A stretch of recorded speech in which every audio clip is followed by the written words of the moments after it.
Season 1 of Squid Game tells the story of a group of people, including series protagonist Seong Gi-hun, who risk their lives in a mysterious survival game called the Squid Game for a 45.6 billion won prize. It was released worldwide on September 17, 2021 on the streaming service Netflix. Seong Gi-hun tells the audience a story from his childhood. In the 1980s, Gi-hun liked to play games every day with his friends, especially his best friend Cho Sung-woo. The game they played was the Squid Game, which Gi-hun won and shouted victory. It was a time of happiness and innocence with no worries. In the present, June 8, 2020, Gi-hun is a cash-strapped divorced dad in Seoul, South Korea, where he works as a chauffeur. He's knee-deep in debt due to a combination of losing his once stable career at a car manufacturing plant, a failed fried chicken restaurant and snack shop, and a gambling addiction. He lives in the working-class neighborhood Sangmun-dong with his elderly mother, Oh Mal-soon, who gives him some money to get his daughter Seong Gi-young dinner and a present for her birthday, which is that day. After she leaves to go to her own job, he looks for her debit card, which she has hidden. He then steals her funds and gambles multiple times on horse races with his friend Park Young-ba. After winning 4.5 million won, he elatedly calls his daughter, asking what she wants for her birthday. Unfortunately, he is spotted and chased by a group of loan sharks and is robbed of his newfound money by Kang Sae-bayok, a pickpocket and North Korean defector. The loan sharks threaten to take his organs if they are not paid by the next month and make him sign a contract with his own blood. Gi-hun then takes his daughter out for food with what little money he has left. He treats Ga-young to a basic birthday dinner of street food and a useless gift from a claw machine, a toy gun. Gi-hun feels disappointed that he can't give her as much as her stepfather, despite her reassurance that she prefers the street food over the fancy steak dinner her stepfather treated her to. At the train station, Gi-hun is approached by a mysterious salesman to play a game of Dakji. Each round, whoever loses would give the other 100,000 won. However, since Gi-hun doesn't have that money, that salesman instead slaps him whenever he loses and says that he can pay by being physically abused instead of with cash. Feeling he has nothing to lose, Gi-hun continues to play and is slapped many times, but eventually wins 100,000 won. The salesman gives him the money as promised, along with a strange business card with a phone number on it, and tells him to call it if he wants to play other games for bigger prizes. Gi-hun is suspicious and tells the salesman he won't be tricked into some kind of pyramid scheme. But the salesman reveals he knows Gi-hun's identity, history, and that he is indebted to loan sharks for 160 million won and to the bank for 255 million won. In episode 2 of season 1, the workers carry the corpses of the eliminated players during red light, green light inside of black coffins with pink bows, which look like gifts, to the incinerator room to burn them, reducing them to ashes. An eliminated player turns out to still be alive and tries to get out of their coffin. A worker sees that the player is sticking their fingers out of the coffin, so they make the player put their fingers back inside the coffin and use a nail gun to seal the coffin with nails, completely enclosing the player. But the real twist of the episode is that the games temporarily stop. The players vote to leave and return to normal life. At first, it feels like freedom. Then the episode slowly dismantles that illusion. Gi-hun returns to debt collectors and humiliation. Se-byuk struggles to save her family. Sang-woo hides his financial collapse. Ali continues enduring exploitation at work.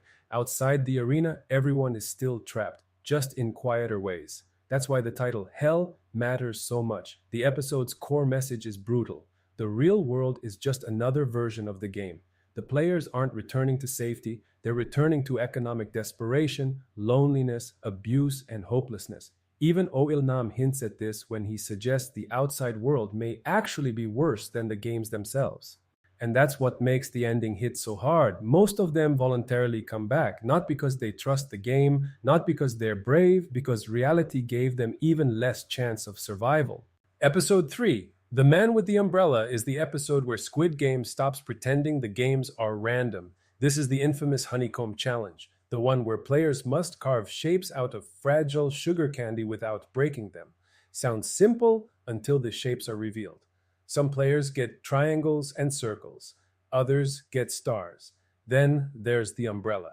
The umbrella is basically a death sentence. The episode builds tension masterfully because the players realize too late that the game was rigged by information. Sang-woo secretly figures out the challenge beforehand after seeing the playground symbols, but instead of warning his team, he stays silent so he can improve his own odds. That single decision quietly destroys the remaining trust between the characters and shows how the games are already corrupting them from the inside. Meanwhile, Gi-hun accidentally discovers one of the smartest survival tricks in the series, licking the back of the candy to melt it instead of carving it carefully. What starts as panic turns into one of the most iconic moments in the show, especially when the guards notice other players copying him and chaos erupts across the arena. But the real meaning behind the episode is hidden in the title itself. The man with the umbrella isn't just about the shape. In Korean culture and storytelling symbolism, umbrellas often represent protection or survival against overwhelming conditions. Ironically, in the game, the umbrella becomes the hardest burden to carry. It turns protection into vulnerability. The episode also marks the rise of Jang Deok-su as a true threat. Up until now, players feared the games. Here, they begin fearing each other. Alliances become strategic instead of emotional, and violence starts leaking outside the official rules. By the end of the episode, Squid Game makes something painfully clear. The people most likely to survive are not necessarily the strongest or smartest. They're the ones willing to sacrifice others first. Episode 4, Stick to the Team, is where Squid Game transforms from a deadly competition into outright social warfare. At first, the title sounds optimistic. Build alliances, stay together, protect each other, but the episode slowly twists that idea into something much darker. After the Honeycomb game, the dormitory becomes a pressure cooker, food is limited, paranoia spreads, and the players realize the organizers are intentionally creating conditions for violence. Then comes the turning point, the nighttime massacre. The lights shut off, panic erupts, and players begin murdering each other in the dark while the guards simply watch. That's the horrifying revelation of the episode. The games are no longer confined to playground challenges. The system actively rewards chaos between rounds too. And this is where Gi-hun's group truly forms. Gi-hun, Cho Sang-woo, Kang Sae-byuk, Abdul Ali, and Oh Il-nam begin operating like an actual survival unit. They barricade themselves, take turns guarding each other, and understand a terrifying truth. Isolation equals death.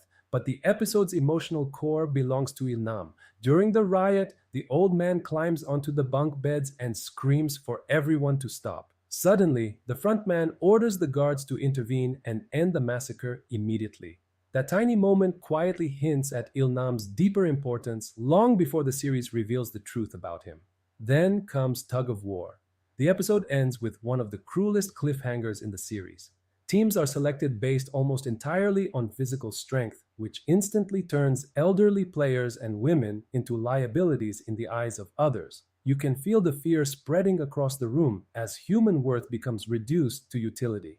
That's why the title Stick to the Team is ironic. The episode proves teamwork only survives while resources and fear remain manageable. Once survival becomes desperate enough, alliances stop being about friendship and become temporary business contracts. Episode 5, A Fair World, is the episode where Squid Game reveals its biggest lie. The games constantly claim to be fair. Every player supposedly has an equal chance. Same rules, same opportunities, same consequences. This episode tears that illusion apart completely. The Tug of War game becomes one of the most intense sequences in the entire series because it looks mathematically hopeless from the start. Gi-hun's team is weaker, older, and physically outmatched. Most viewers expect them to die immediately. Then Oh Il-nam reveals a strategic approach built on balance, timing, and psychology instead of raw strength. For a brief moment, the series almost lets you believe intelligence and teamwork can overcome brutality. Then the episode cuts into something far uglier happening behind the scenes. Towards the end of Season 1, One Lucky Day is where Squid Game becomes emotionally ruthless. After the brutality of Tug of War, the surviving players finally experience something that almost feels human again. Food, conversations, laughter, and small moments of comfort. The episode intentionally lowers the tension just enough to make what comes next hurt even more. Because this is the Marble Game episode, and it's devastating. The players are told to pair up with someone they trust most, believing teamwork will help them survive the next challenge. Friends choose friends. Partners choose each other. Ali chooses Sang-woo because he genuinely trusts him. Then the twist lands. Only one person from each pair can live. The entire episode becomes a psychological breakdown disguised as a children's game. Ji-yeong sacrifices herself so Sae-byuk can continue living. Their conversation becomes one of the quietest yet most heartbreaking scenes in the series because neither of them talks like they expect justice anymore. They talk like people already abandoned by the world long before entering the games. Then comes Ali and Sang-woo. Sang-woo manipulates Ali into handing over his marbles using fake strategy and false promises. Watching Ali realize he has been betrayed is one of the coldest moments in Squid Game because there's no violence involved, just exploitation of trust. The show makes it painfully clear that intelligence without morality becomes another survival weapon. Meanwhile, Gi-hun faces Oh Il-nam in what initially appears to be a tragic farewell between friends. But the old man's fading memory, confusion, and strange behavior create an eerie atmosphere around the entire match that feels different from the others. The title One Lucky Day comes from a famous Korean short story about hope collapsing into tragedy. That reference perfectly matches the episode's theme. People believing fortune has finally arrived right before losing everything, and that's the real horror of the marble game. It doesn't test strength, it tests whether survival is worth destroying the last pieces of your humanity for. Season 2, Episode 1, Bread and Lottery, is one of the most quietly terrifying episodes in Squid Game because almost nothing physically violent happens. Yet the entire episode feels like a psychological experiment on human desperation. The title comes from a brutal social metaphor. Would struggling people choose guaranteed survival or gamble everything for a tiny chance at something bigger? That question defines the entire episode. The recruiters begin approaching vulnerable people with a cruel setup. They offer them either bread or a lottery ticket. At first it seems harmless, but the pattern becomes disturbing fast. Many people reject the guaranteed food and choose the ticket instead, chasing fantasy over certainty despite their obvious poverty, and that's exactly what the Squid Game organization wants to prove. The system survives because desperate people eventually become conditioned to gamble against reality itself. The episode expands the show's central philosophy beyond the arena. Earlier seasons focused on physical games. Bread and Lottery focuses on economic psychology, debt addiction, false hope, and how capitalism trains people to believe salvation is always one lucky break away. Meanwhile, the recruiter becomes even more unsettling here. He no longer feels like just a mysterious employee handing out Dakji cards. He starts resembling a believer, someone genuinely convinced that the games reveal humanity's true nature. His calmness makes the episode feel far more dangerous than outright violence. There's also a disturbing irony in the symbolism. Bread represents stability, survival, and immediate reality. The lottery represents aspiration, illusion, and statistically impossible escape. Most people choose the illusion. That's the point. The episode argues that modern systems don't always control people through force. Sometimes they control them through engineered hope, keeping them chasing jackpots, promotions, debts, investments, and fantasies while ignoring the structures trapping them in the first place. Bread and Lottery essentially asks one horrifying question. If people are desperate enough, will they voluntarily participate in the systems destroying them? And Squid Game's answer is brutally cynical. Yes, repeatedly. Season 2, Episode 2, Halloween Party, is one of the strangest and most symbolic episodes in Squid Game because it barely feels like a survival game anymore. It feels like a masquerade held at the edge of civilization. The episode shifts heavily toward the VIPs, the ultra-wealthy spectators who arrive wearing elaborate animal masks to watch the remaining players compete like racehorses. And that's the moment Squid Game fully exposes its worldview. The players were never participants, they were entertainment products. The title Halloween Party matters because Halloween is traditionally about masks, costumes, hidden identities, and people pretending to be monsters for fun. In this episode, the symbolism flips completely. The VIPs wear literal masks, but unlike Halloween, these people are not pretending to be monsters. The masks simply allow them to stop hiding what they already are. That's what makes the atmosphere so disturbing. The VIPs joke casually about death, place bets on human beings, and speak about the contestants the same way gamblers discuss sports statistics. The series intentionally portrays them as detached predators whose wealth has destroyed normal empathy.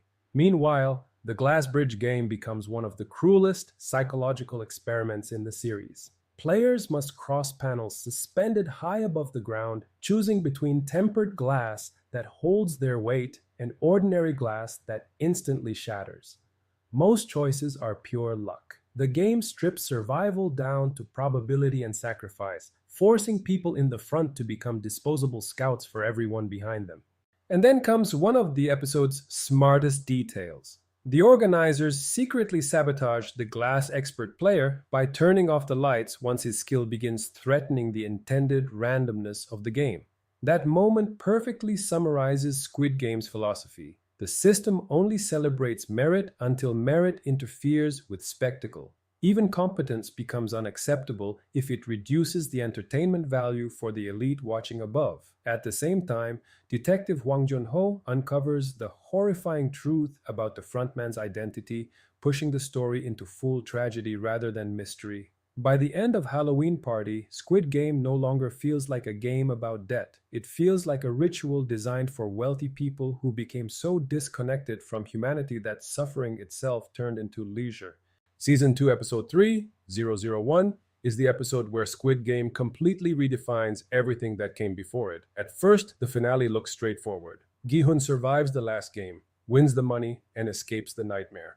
But instead of triumph, the episode feels hollow. He returns to normal life, emotionally destroyed, unable to spend the prize money, disconnected from reality, and haunted by everyone who died to get him there. That alone already separates Squid Game from ordinary survival stories. Winning changes nothing. Then the episode detonates its real twist. Oh Il-nam, player 001, is revealed to be one of the creators of the games themselves, and suddenly, the entire series mutates retroactively. The old man, everyone pitied, protected, and emotionally bonded with, was secretly observing the games from inside. Every strange moment around him gains horrifying new meaning. The guards stopping the riot when he panicked, his unusual freedom during certain games, his behavior during marbles, the way cameras and staff subtly treated him differently. But the revelation becomes even darker when Il-nam explains why the games exist. Not for politics, not for social reform, not even purely for profit, for entertainment. The ultra-rich became so numb from limitless wealth that ordinary pleasures stopped stimulating them. The games were created as a way to feel excitement again by gambling on human lives. That idea becomes the true horror of Squid Game. Not that evil people kill for survival, but that privileged people commodify desperation because boredom itself becomes unbearable. The title 001 matters because it symbolizes origin. Player 001 was never just another contestant, he was the beginning of the system, the architect hiding inside his own creation. Throughout the series, he appeared as the weakest player in the room, yet he held the most power of all. Squid Game weaponizes empathy itself against the audience by making viewers emotionally attached to the person partially responsible for the suffering. And then comes the final scene. Gi-hun sees the recruiter targeting another desperate person in the subway exactly the same way he was approached before. For a moment, he could walk away and rebuild his life. Instead, he turns back. That ending changes Gi-hun from survivor into challenger. The series stops being about escaping the game and becomes about confronting the system behind it, because 001 ultimately delivers Squid Game's bleakest message. The game was never an isolated event. It's a machine designed to keep reproducing itself as long as inequality, desperation, and spectators willing to watch still exist. Episode 4 of Season 2, 6 Legs is where Squid Game reminds everyone that terror does not always come from violence. Sometimes it comes from dependence.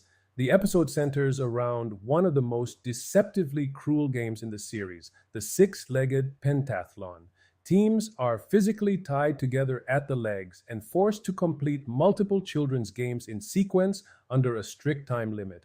If one person fails, everyone dies. That single rule changes the entire psychology of survival. Earlier games rewarded selfishness, betrayal, or individual instinct. Six Legs forces contestants into the opposite condition, synchronized trust. Suddenly, the strongest person in the room becomes useless if the weakest teammate panics, and that's what makes the episode so tense. The games themselves Spinning tops, the Dakji, Jeji, stone throwing, and other childhood activities seem innocent on paper. But Squid Game weaponizes nostalgia again by turning ordinary playground memories into execution mechanisms. Every small mistake becomes fatal, not just for the player, but for the entire group chained to them. The title carries layered symbolism too. Six legs refers literally to the teams bound together, but it also reflects the loss of individuality inside systems built around collective survival. Once tied together, nobody fully controls their own fate anymore. One person's fear infects everyone else instantly. The episode also highlights one of Squid Game's recurring themes. People only begin understanding each other emotionally when survival becomes interconnected. Characters who previously distrusted one another suddenly reveal vulnerability, fear, and hidden strengths because cooperation is no longer optional. The games expose personality faster than normal life ever could. But Squid Game never lets hope exist comfortably. Even while teamwork creates moments of genuine humanity, the episode constantly reminds viewers that the system engineered this dependence artificially. The contestants are bonding inside a machine specifically designed to destroy them afterward. That contradiction defines Six Legs. It's one of the rare episodes where the series briefly allows warmth, teamwork, and encouragement to emerge while simultaneously making every second feel like a countdown toward collective death. Episode 5 of Season 2, One More Game, is where Squid Game fully exposes addiction as the hidden engine behind the entire competition. On the surface, the title sounds simple. Another round, another challenge, another chance to survive. But the episode's real meaning is far darker. People trapped in desperation rarely stop after one gamble. They keep going because they believe the next round might finally save them. The episode pushes the remaining players deeper into psychological exhaustion. By this point, most contestants are no longer reacting like ordinary people. They're traumatized, sleep-deprived, paranoid, and emotionally detached. Yet despite witnessing countless deaths, many still continue voluntarily. That's the horrifying core of One More Game. The contestants begin behaving less like prisoners and more like gamblers chasing recovery after catastrophic losses. Every death, betrayal, or near escape convinces them that quitting now would make previous suffering meaningless. The series intentionally mirrors real-world addiction cycles: debt, risk, temporary hope, collapse, then repeating the cycle again. Meanwhile, alliances become increasingly unstable. Earlier in the series, groups formed out of protection and necessity. Here, relationships begin collapsing under accumulated fear and suspicion. Players stop seeing teammates as companions and start seeing probability calculations instead. And the games themselves barely matter anymore. That's one of the smartest aspects of the episode. The true conflict is no longer player versus challenge. It becomes player versus psychological deterioration. Squid Game starts exploring how prolonged survival pressure erodes identity itself. The title also reflects the behavior of the organizers and VIPs. For them, there is always one more game, one more spectacle, one more batch of desperate people, one more opportunity to watch human beings break under pressure. The system never ends because it was never designed to end. By the close of the episode, the atmosphere feels almost spiritually empty. The remaining contestants move forward less out of hope than momentum, as if the machine itself is carrying them now, and that's the episode's bleakest implication. After enough trauma, people stop asking whether escape is possible. They simply continue because stopping feels impossible. Episode 6 of Season 2 OX is one of the most symbolic episodes in Squid Game because the title itself represents the entire philosophy of the series. In Korea, O and X are commonly used for yes or no decisions, agreement versus rejection, continue versus stop, live versus die. Throughout Squid Game, those symbols become more than voting markers. They become representations of human division itself. The episode revolves heavily around choice. Not real freedom, but the illusion of it. Players debate whether the games should continue, and the environment becomes increasingly hostile as factions form around survival strategies and moral beliefs. Some want to leave while they still can. Others believe returning to reality would be even worse than staying inside the arena. That conflict reveals one of Squid Game's darkest truths. The games only function because desperation fractures solidarity. The organizers understand that people divided against each other become easier to control. O and X transform contestants into ideological camps instead of fellow victims. Once labels exist, empathy starts collapsing. The players stop seeing each other as people and begin seeing enemies, obstacles, or traitors. And the symbolism goes even deeper. The circle O represents continuation, conformity, and acceptance of the system. The X represents resistance, refusal, and rejection. But Squid Game intentionally blurs the morality behind both choices. Continuing may lead to death. Leaving may lead to poverty, humiliation, or slow destruction outside the games. The episode refuses to offer a clean ethical answer because both paths are forms of suffering. Meanwhile, the tension inside the dormitories becomes just as dangerous as the official challenges. Conversations feel political, manipulative, and emotionally charged. Fear spreads faster than violence because everyone understands that the next vote could determine who lives long enough to see another sunrise. The title also reflects how the organization views human beings, reduced to symbols, reduced to statistics, reduced to selectable outcomes, not names, not lives, just marks on a system board. By the end of OX, Squid Game makes something painfully clear. The most powerful systems do not force obedience entirely through violence. They survive by convincing people they freely chose their own participation. And the last episode of Season 2, Friend or Foe, is where Squid Game turns paranoia into the main character. By this stage of the story, the games themselves are no longer the only threat. The contestants have spent so much time surviving betrayal, manipulation, and fear that nobody fully trusts anyone anymore. Every conversation feels layered with hidden motives, and that's exactly what the title is asking. Who beside you is actually trying to help you? And who is simply waiting for the right moment to sacrifice you? The episode constantly blurs that line. Alliances still exist, but they feel fragile and transactional rather than emotional. Characters begin testing each other psychologically, watching reactions, measuring usefulness, and quietly calculating survival odds. Friendship becomes difficult because trust itself becomes dangerous inside an environment where only a few people can ultimately survive. That tension infects everything. Simple acts of kindness suddenly feel suspicious. Cooperation feels temporary. Even silence starts carrying meaning. Squid Game understands something psychologically important here. Prolonged survival pressure changes how humans interpret social behavior. Under extreme stress, people stop assuming good intentions and begin scanning constantly for betrayal. The episode also deepens the series' recurring theme that systems built around competition naturally corrode human relationships. The contestants did not enter the games as monsters. Most arrived desperate, ashamed, indebted, or broken. But the structure itself gradually trains them to prioritize survival over morality. That's why Friend or Foe feels so emotionally exhausting. The audience wants genuine loyalty to survive, yet the series repeatedly demonstrates that trust inside the game often becomes a vulnerability exploitable by smarter or colder players. At the same time, the title reflects the perspective of the organizers too. To the people running the games, friendship itself is part of the entertainment. Emotional bonds create higher stakes, stronger reactions, and more painful betrayals. The system benefits when people care about one another because suffering becomes more dramatic when attachment exists first. And that's the cruel genius behind the episode. In Squid Game, the most dangerous enemy is rarely the stranger openly threatening you. It's the person you still hope you can trust.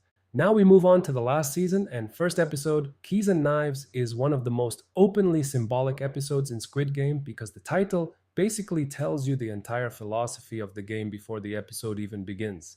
Every player is searching for one of two things, a way out or a weapon. The episode pushes the contestants into an environment where survival depends not only on intelligence, but on what kind of person they become under pressure. Keys represent escape, opportunity, and control over destiny. Knives represent violence, dominance, and survival through force. And Squid Game's central question becomes brutally simple. When trapped long enough, which one do people choose first? The tension throughout the episode feels different from earlier installments. The fear is no longer chaotic panic. It becomes calculated, quiet, predatory. Contestants move carefully, watching each other like prisoners during a riot waiting to happen. The title also reflects two completely different survival philosophies emerging among the players. Some still search for solutions, alliances, or loopholes, metaphorical keys. Others abandon hope in systems entirely and rely on intimidation or brutality, metaphorical knives. That duality has always existed in Squid Game, but here it becomes impossible to ignore. The episode heavily explores how desperation transforms ordinary tools into symbols of morality. A key can save someone or lock someone else out. A knife can protect or murder. The objects themselves are neutral. The people holding them determine what they become. And that's one of the episode's smartest themes. Under extreme pressure, human beings reveal what they were already capable of all along. Meanwhile, trust inside the group deteriorates even further. By now, nearly every contestant understands that survival may eventually require direct harm against someone they know personally. Conversations become shorter, emotions become restrained, and people start emotionally isolating themselves before future betrayals occur. The atmosphere almost resembles a prison escape thriller mixed with psychological horror. Nobody feels safe, nobody feels innocent, and nobody fully believes cooperation can last. By the end of Keys and Knives, Squid Game stops asking whether the players can survive physically. It starts asking what parts of themselves they are willing to unlock and what parts they are willing to stab to death. Episode 2 of Season 3, The Starry Night, is one of the most emotionally deceptive episodes in Squid Game because it wraps terror inside beauty. The title immediately references peace, wonder, and dreamlike imagery, especially evoking The Starry Night by Vincent van Gogh. But Squid Game twists that symbolism into something painfully ironic. Under the artificial night sky of the game facility, the players experience brief moments that almost resemble humanity returning. Conversations slow down. Emotional walls weaken. People reflect on their lives, regrets, families, and fears. For a short time, the violence pauses enough for the contestants to remember they were ordinary people before becoming participants in a death game. And that temporary calm makes the episode terrifying. Because Squid Game uses peace the same way horror films use silence, as a warning sign. The Starry Night itself feels artificial, almost theatrical, reminding viewers that even beauty inside the game is manufactured by the system controlling them. The players are allowed emotional intimacy only because it increases the tragedy when those bonds are inevitably shattered later.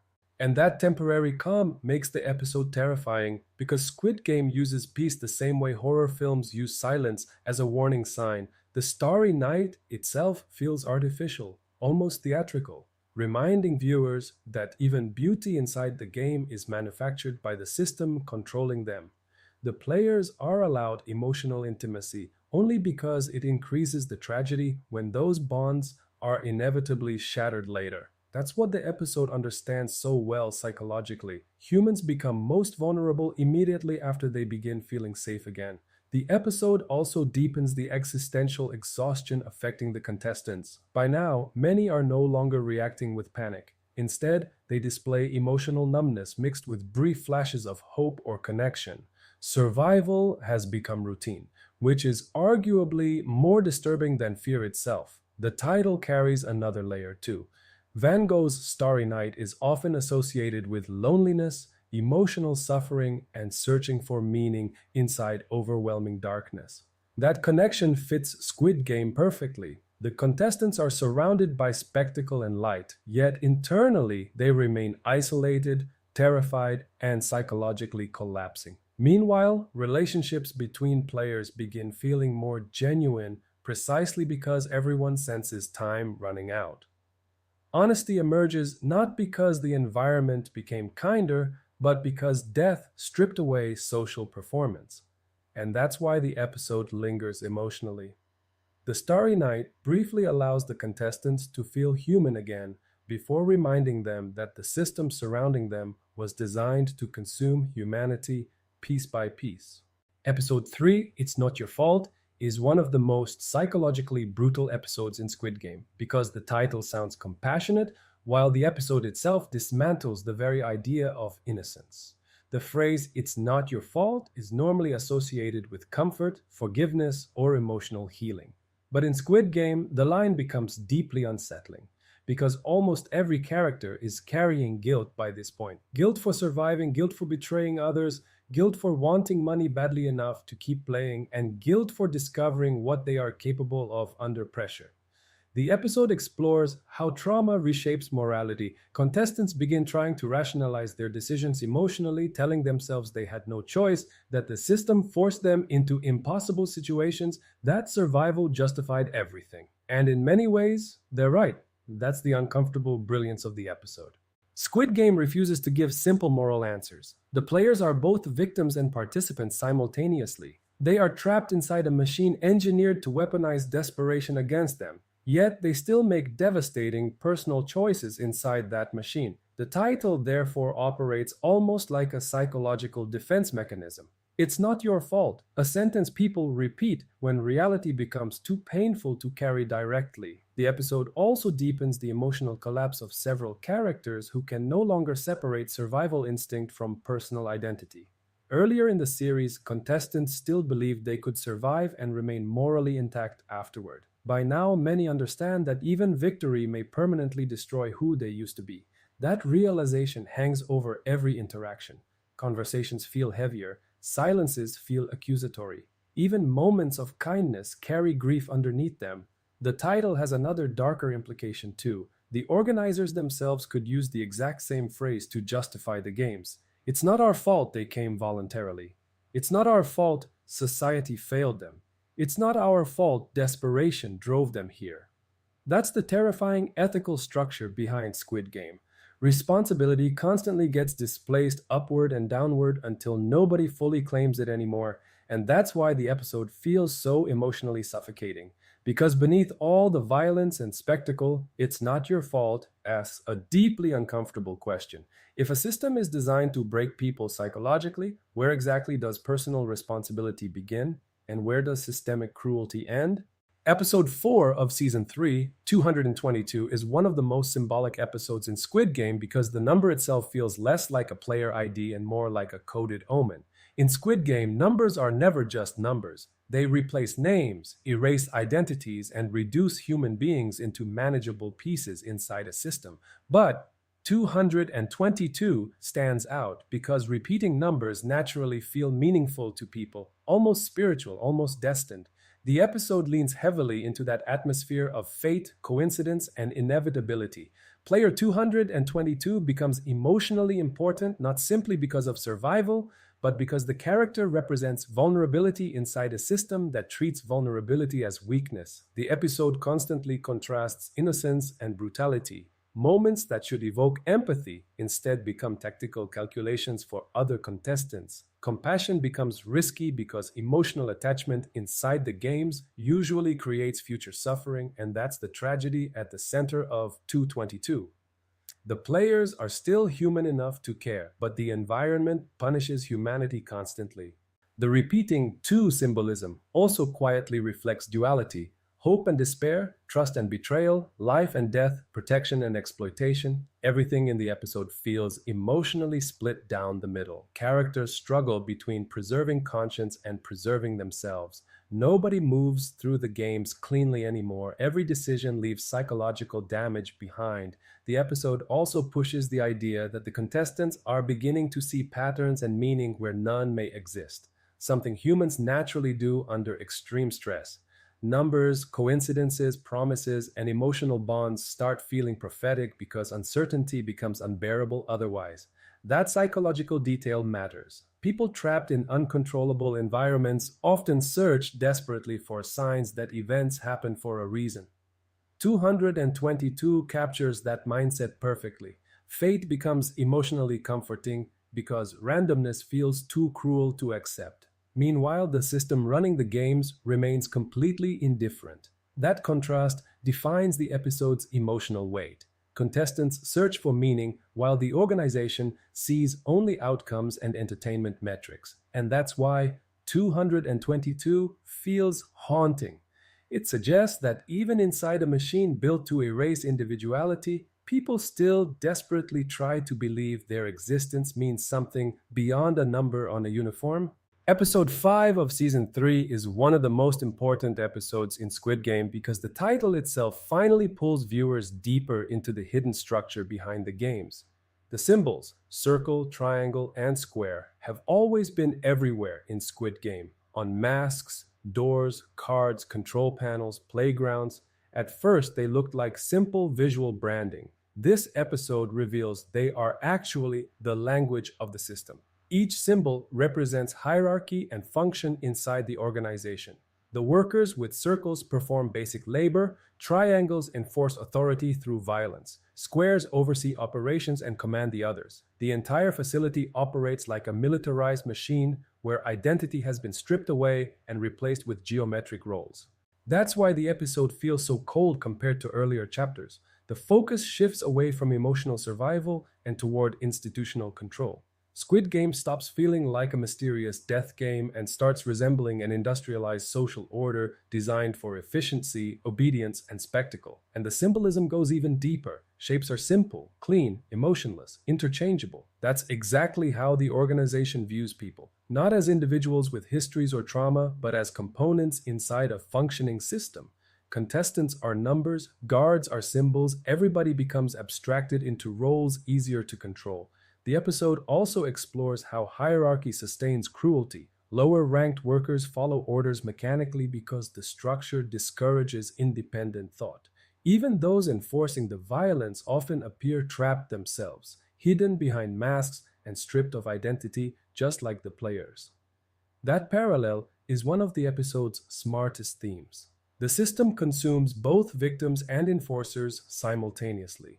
Meanwhile, the geometric imagery creates a disturbing contrast with the childish aesthetics surrounding the games. Bright colors, playground symbols, and simple shapes normally belong to early childhood education. Squid Game weaponizes that innocence, turning familiar symbols into emblems of surveillance, punishment, and death. The title itself almost feels inhuman. No names, no words, just symbols. And that's precisely the point. And the last episode of Season 3, Humans Are, is one of the most philosophically disturbing episodes in Squid Game because the title is intentionally unfinished. It forces the audience to complete the sentence themselves. Humans are what? Cruel, selfish, compassionate, predictable, desperate. The entire episode becomes a psychological argument about human nature under extreme conditions. By this point in the story, the games have stripped away most social masks. The contestants are exhausted physically and emotionally, which means people begin revealing raw versions of themselves. Some become more empathetic. Others become manipulative, violent, or emotionally numb. Squid Game refuses to simplify humanity into either good or evil. Instead, the episode suggests something much more uncomfortable. Human beings adapt morally to the systems surrounding them. That idea sits at the center of everything happening in the episode.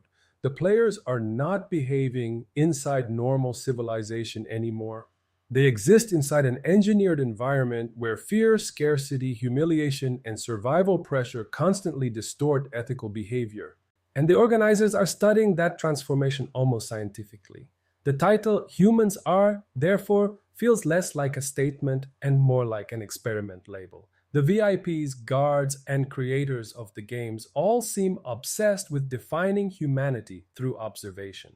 To them, the contestants are evidence supporting cynical beliefs about greed and selfishness, but the episode complicates that worldview repeatedly. Even after unimaginable trauma, some contestants still help others, some still mourn the dead, some still hesitate before betrayal, some still search for connection. Those moments matter because they directly challenge the ideology behind the games. The system expects people to become monsters completely. The fact that fragments of humanity survive at all becomes almost rebellious. The unfinished title also reflects uncertainty itself. No single definition of humanity ever fully fits. Humans are contradictory, capable of tenderness and brutality simultaneously. That ambiguity is what makes the episode so powerful. Squid Game ultimately argues that human nature cannot be judged separately from the environments people are forced to survive within.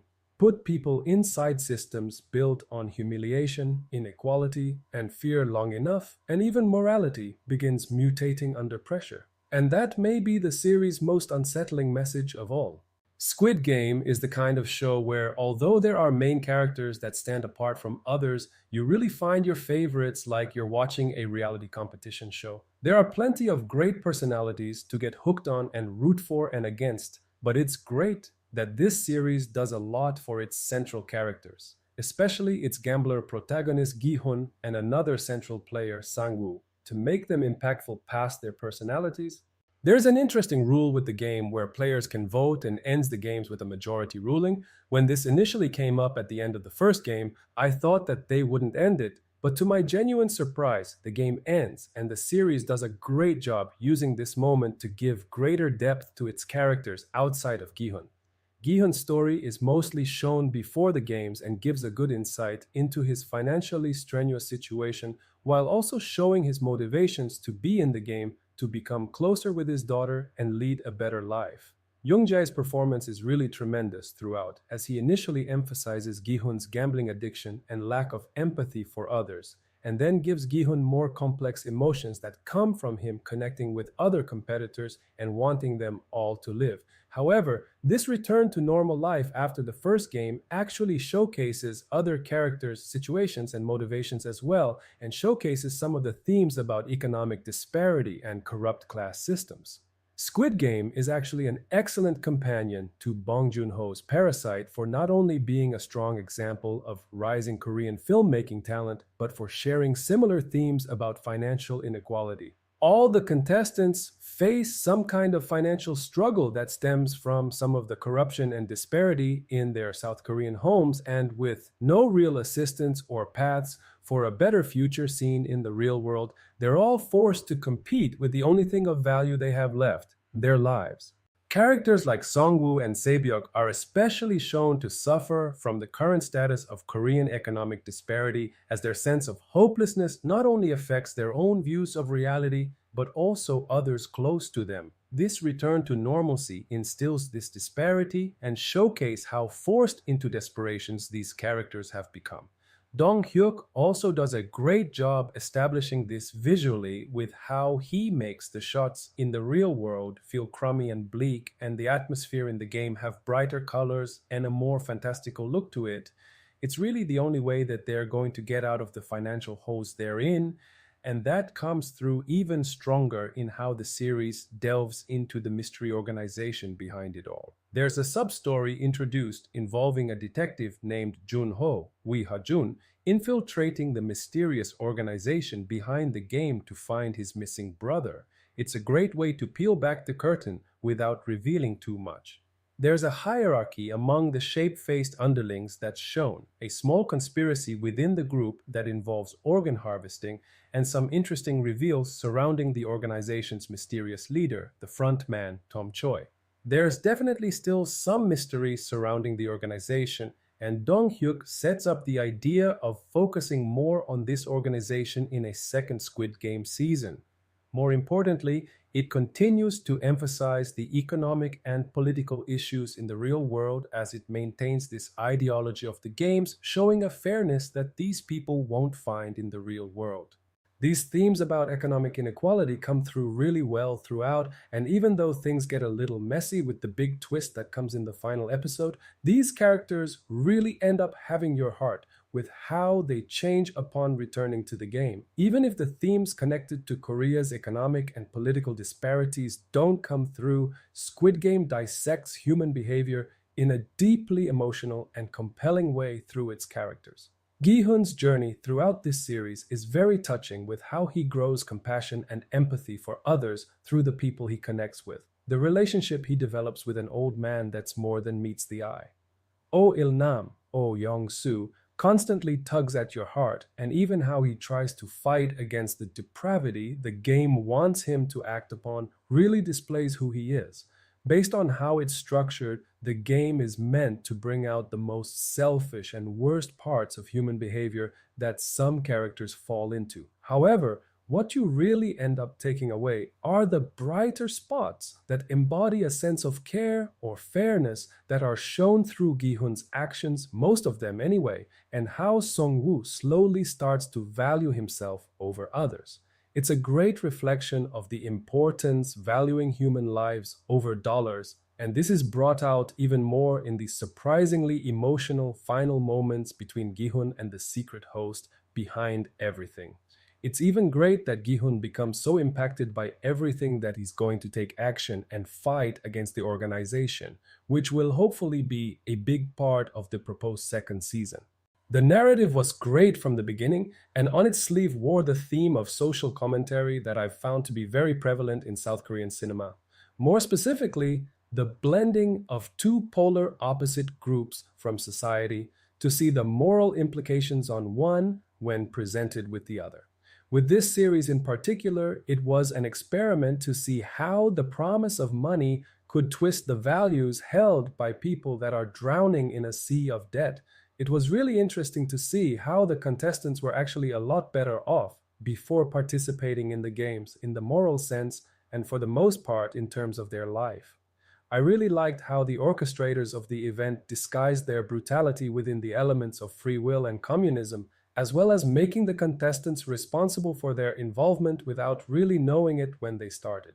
This was done incredibly well through the use of 3 rules to which the contestants agreed to prior to playing the games that initially seem incredibly simple but have a profound impact on the events that follow.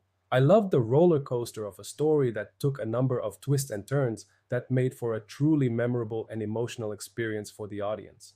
The only true negative I have with the narrative was the plot armor that flowed throughout the structure of the first half. It was apparent that around 7 characters were safe until the second half of the show, which negatively impacted the stakes in my opinion. I really liked how this issue was solved in the most emotional and brutal way possible. That was to become a pivotal moment in the story. This really has an effect on the audience as they had time to get attached to these characters in prior episodes who to an extent appeared invincible until this point. I won't spoil the episode in which this takes place for those who haven't finished the show. However, the moment does an incredible job of crashing the audience back down to earth and reminding them of the true fragility of human life, as well as how the promise of a monetary escape from the struggles of everyday existence can erase and twist the values held most dear to people. Now, on to another aspect of the show that I thought was handled incredibly well, which was the symbolism. Something I have noticed when watching East Asian cinema is how water, more specifically rain, is utilized symbolically. I know it always rains a lot in that part of the world anyway. However, it always appears to be used deliberately to reflect the mood of the character at the time. Now, obviously, take that with a grain of salt, but the more I watch East Asian cinema television, the more I begin to believe it is a deliberate convention. Another example of the symbolism implemented into the story is the use of color. The color yellow is the most prominent example of this, as it is used throughout the series to symbolize money or wealth. Uses of this include the massive piggy bank that gradually fills with money as the games progress, the suitcase owned by Gi-hun, which he gives to Sang-woo's mother towards the conclusion of the story, and more leniently to present the masks and overall aesthetic of the foremen and VIPs. I say leniently as the color used is more of a gold, but it's close enough. The mise-en-scène of the show is also an area I feel is important to address, as it plays a significant role in shaping the overall mood, tone, and atmosphere of the narrative. The sickeningly colorful aesthetic of the facility with an almost MC Escher feeling is a stark contrast to the atmosphere elicited by the games themselves, with their less than pleasant outcome for those who fail in some way, helping to deliver the twisted and unnerving atmosphere responsible for at least part of the show's acclaim. Complementing this contrapuntal aspect of the series was the sound. More specifically, the non-diegetic sound frequently used when the people in pink are at work. This was very memorable and helped to perfect the tone the creators were trying to achieve. The main characters were all incredibly well written and tailored throughout to make the audience feel a certain way about that. The dynamic between the characters, especially between Gi-hun and characters like Sang-woo and Oh Il-nam, made for many memorable, tense, and downright emotional moments throughout, managing to elicit a roller coaster of emotions from the audience. I believe the development of the relationship between Gi-hun and Sang-woo was excellently done and elevated the show, keeping it fresh and exciting while testing the bonds established with audiences across the globe. I also liked how the side plot of the detective trying to find his brother culminated in one of the most interesting twists of the series. However, it was a slightly predictable reveal. Was the series perfect? No, there are some minor flaws or disappointments scattered throughout, but it didn't necessarily have to be perfect. What it maybe lacked in certain areas for some, it made for by bringing South Korean television to the forefront, giving it a chance to show what it's capable of on one of the world's most popular and accessible streaming platforms. This truly is an excellent show that I really believe everybody should give a chance because who knows, it could be your gateway to South Korean cinema television and unlock a new passion. Or at the very least, you could find it to be a memorable ride that will stick with you for some time after that final set of credits roll. I recommend this show to fans of Bong Joon-ho, especially as tropes from his filmography are also prevalent here. Before we wrap things up, I have one final comment about the Timeline episode. Timeline is one of the most revealing episodes in Squid Game because it forces viewers to stop seeing the games as isolated events. The title sounds clinical, organized, almost harmless, but that's exactly what makes it disturbing. A timeline implies repetition, planning, history, patterns, and this episode reveals that Squid Game is not a one-time nightmare. It's a long-running system that has existed for years, possibly decades, operating with terrifying consistency behind society's surface. As the episode unfolds, characters begin uncovering records, archives, and evidence connected to previous games and past winners. The realization hits slowly but brutally. Countless people lived through this before, countless people died before, and the machine continued operating uninterrupted afterward. That changes the emotional scale of the entire series. The games are no longer merely personal tragedies. They are institutionalized. The episode also explores how systems preserve themselves through normalization. Once something horrific repeats long enough behind secrecy and wealth, it starts developing routines, procedures, and bureaucracy. Squid Game stops feeling chaotic here and begins feeling industrial. Every year has records. Every player becomes data. Every death becomes archived history. That cold administrative structure may actually feel scarier than the violence itself. The title Timeline also reflects another painful truth. Human suffering disappears quickly once it becomes historical. The outside world moves forward. New players arrive, new spectators watch, new debts accumulate, but the system remains intact because society forgets previous victims almost immediately. The episode suggests that exploitation survives not merely because evil exists, but because memory itself is fragile. Meanwhile, for surviving characters, discovering the timeline becomes psychologically crushing. Hope depends partly on believing suffering is temporary or exceptional. Realizing the games have repeated endlessly destroys that illusion completely. There's also an existential layer beneath the episode. A timeline reduces human lives into sequence markers. Year, event, winner, death count. That abstraction mirrors how powerful systems often process real people. Not emotionally, but statistically. And that's the true horror behind timeline. It reveals Squid Game not as an accident, but as a perfected cycle engineered to continue indefinitely, quietly threading itself through history while the world outside barely notices it exists. But it still remains unanswered. Is this Squid Game based on true story? While the explosive popularity of Squid Game can be traced back to series creator-director Hwang Dong-hyuk's taut, compelling vision and the spirited performances that ground it, social media trends undoubtedly played an integral role in helping the show gain traction. TikTok trends circling the series have partially helped cement it in the pop culture zeitgeist, be it in the form of viral fan cams, theory crafting in bite-sized formats, or hyper-specific memes. Season 2 is no exception to this sustained virality, as you must have come across the recent mingle dance trend on TikTok, referencing a particular challenge from the new season.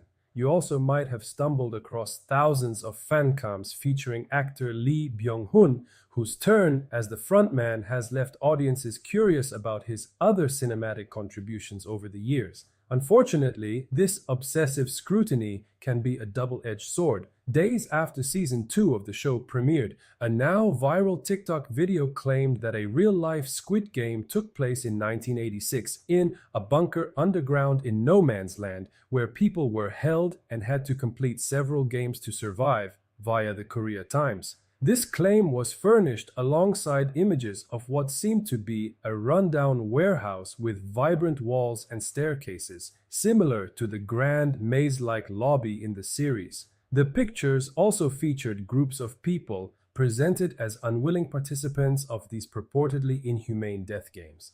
This video has been shared over 17,000 times and currently sports over 50,000 likes.